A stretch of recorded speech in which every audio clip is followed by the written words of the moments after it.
Hier, c'était la 15e étape du Tour de France, dernière étape pyrénéenne. Et Julien Alaphilippe a conservé dans la douleur son maillot jaune. Il n'a plus qu'1 minute 35 d'avance sur Geraint Thomas, mais cette 15e étape a été remportée par Thibaut Pinot. Il est désormais 4e à 3 secondes du podium.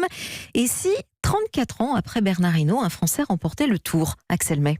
Une sorte d'effervescence s'est emparée de cette grande boucle 2019. Et si Bernard Hinault avait trouvé son successeur? Emmanuel Hubert dirige Arkea Samsic, l'équipe du champion de France, Warren Barguil. Et à partir du moment où un Français gagne, c'est toute la France qui gagne et toutes les équipes. Donc il faut obligatoirement se réjouir de cette situation. Et quand on voit la situation de Julien en tant que leader et maillot jaune, et puis après on s'aperçoit que Thibaut Pinot titille les grands de ce Tour de France. Il est peut-être en passe de gagner le Tour de France, tout simplement. C'est génial. Les adversaires de Julien Alaphilippe espèrent le voir flancher en haute montagne, dans les Alpes, le terrain de prédilection de Thibaut Pinot. Chez Ineos, la formation du vainqueur sortant, Geraint Thomas, Nicolas Portal, l'un des directeurs sportifs, s'interroge.